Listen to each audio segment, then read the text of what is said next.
Hello and good morning, good afternoon, good evening, whatever time of day or night it is, welcome.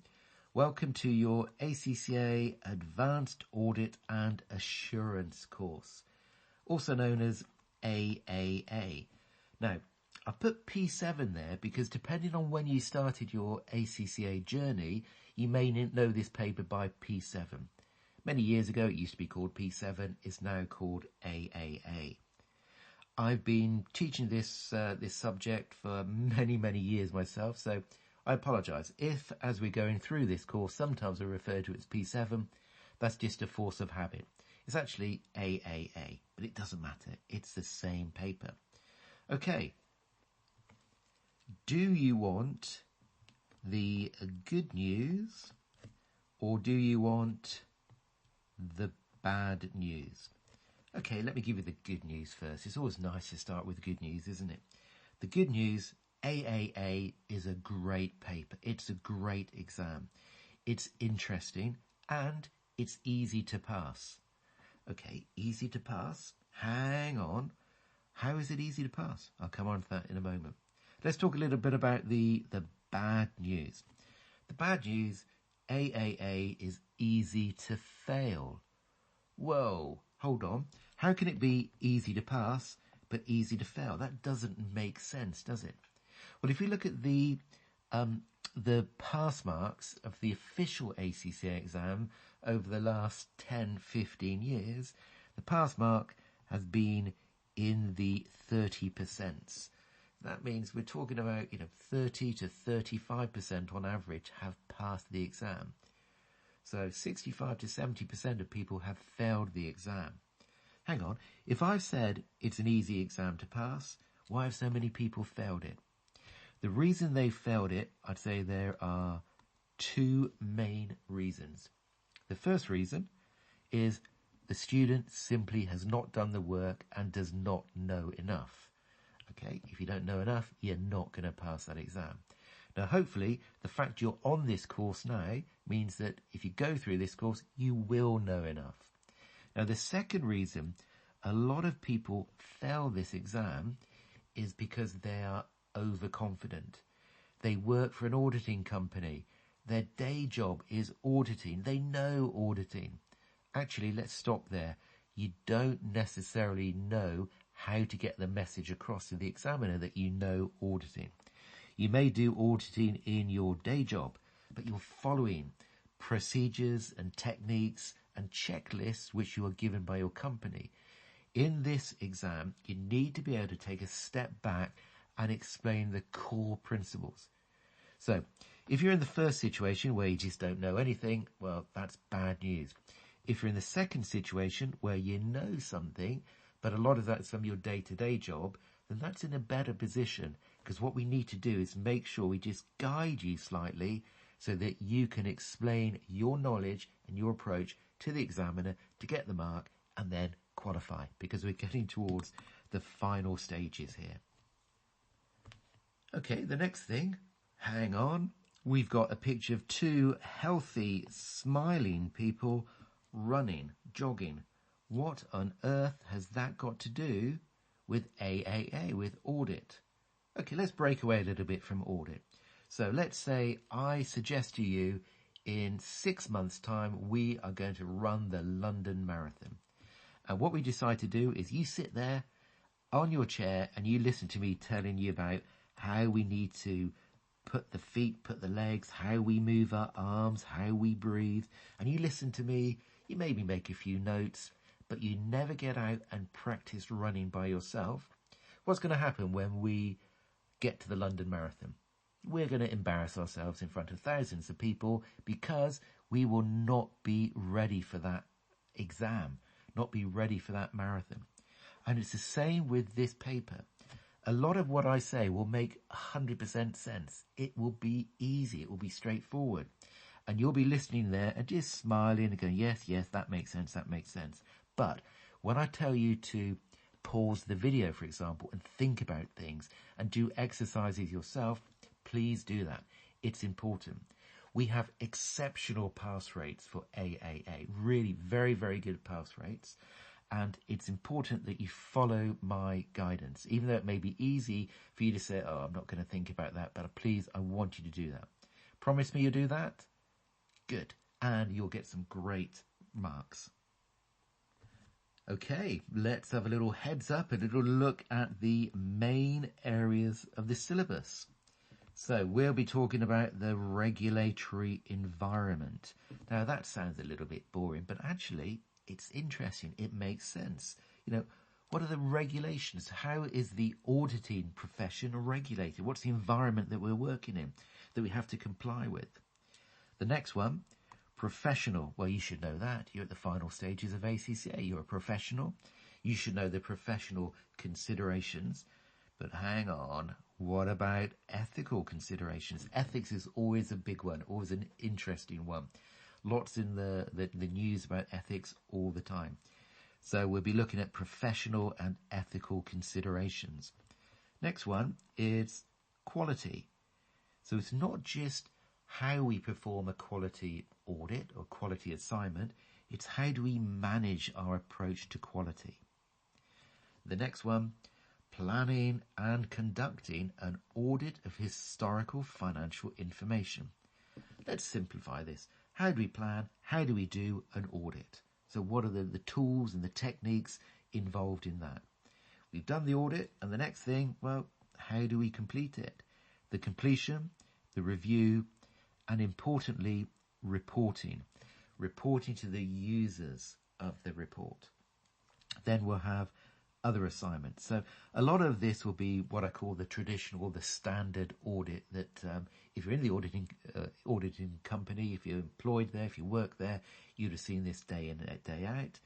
But what are the other assignments that can take place, the other assurance assignments that can take place? And then always a nice one, what are the current issues and the current developments that are taking place in the profession?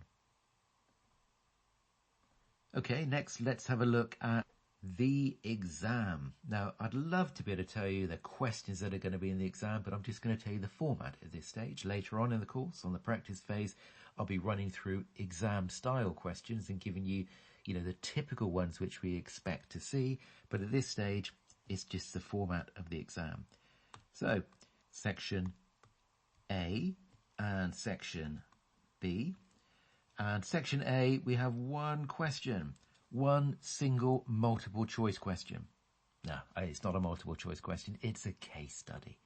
Okay, so in effect, that 40-mark question will be split down into different parts. And then you have various professional skills. Now, some students get a bit concerned about professional skills, but my advice at this stage is really just don't worry about this, because if you follow the format that we cover in the practice phase, you will automatically get those professional skills.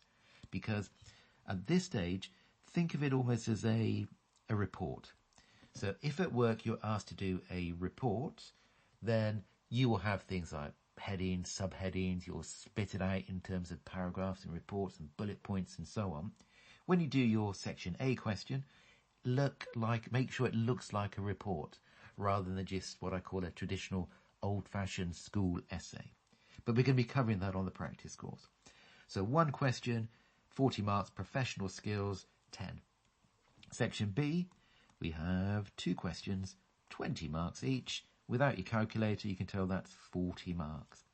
Professional skills, two lots of 5 marks. The 5 marks for each question is 10. So hang on, even if you don't really get it, as long as we write professional content, we've got 20 marks. So 20% of your exam is for professional skills. And that gives a total of 100. And you have 3¼ hours to complete the exam. Now, one thing, what do you notice? Are there any optional questions? No. There's one here and 2 questions. You have to do those questions. There's no choice. So that means we need to have a good, solid breadth of knowledge of the syllabus. So rather than trying to learn 1 or 2 parts of the syllabus that you enjoy, I want you to make sure that we focus on getting the breadth of the knowledge, because anything can be examined. Now, the ACCA have been kind of helpful in that there's been indications of what could be examined at Section A and Section B, although rather unhelpfully, anything. They've also said anything from the syllabus can be examined. So just to give you a sort of a high-level overview to start with of what could be in Section A and then Section B. Section A, planning, risk assessment, gathering evidence, ethical and professional considerations, quality management and current issues. So some quite chunky ones there. You know, how do you plan the audit? What's the risks involved? How do we get the evidence when we're undertaking that audit? What are the ethical, professional considerations? How do we ensure quality? What's happening at the moment? Section B, the first question is likely to be predominantly completion, review and reporting. Okay, so, you know, how do we make sure we undertake the review of that audit and how do we report? And second question, any area of the syllabus from. So basically it covers most of the balancing items that haven't been covered in the first two. Regulatory environment, professional ethical considerations, quality management, planning, other assignments, current issues and development. Okay, so in summary, what I said a moment ago, we need to make sure we've got the breadth of knowledge rather than just going down into detail on one or two subjects. Okay, the approach. Now, if you've attended an ExP course before, you're probably aware of this. But if you're not, I'm just going to give you a quick overview.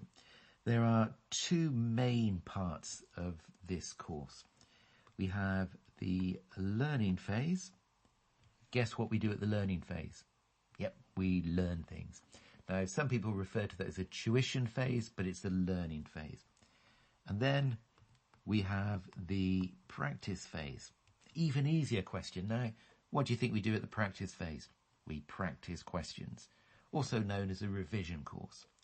At the learning phase, and we're on the first video now of the learning phase, what I don't want you to do, what I do not want you to do, is look at your study text yet. I don't want you to start going through it until I say so.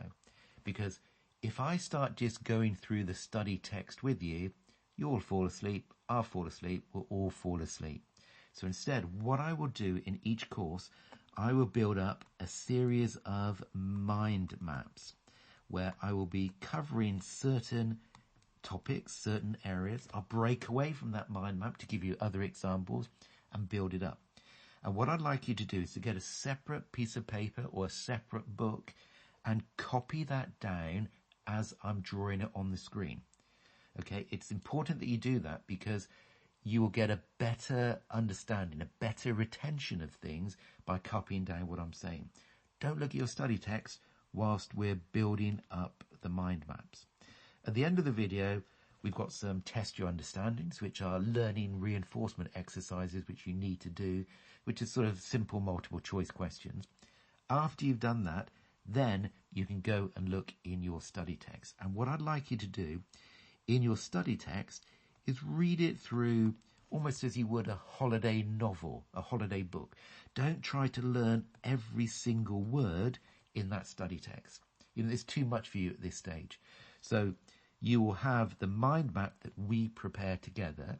You will then go to your study text and read it quite quickly. Don't worry if you're not remembering everything, but it will fill in the gaps and reinforce what I've done at the mind map. At the end of the learning phase, you should have a series of mind maps, one for each chapter in your book. Now, some students prefer to get a sort of, you know, an empty book and just write all the mind maps in there. Others just have a, piece of paper for each mind map. Whatever works for you. I will be doing it in different colours as well. So if you have different colour pens, that helps. If you don't, it doesn't really matter. But we'll be building up the mind map.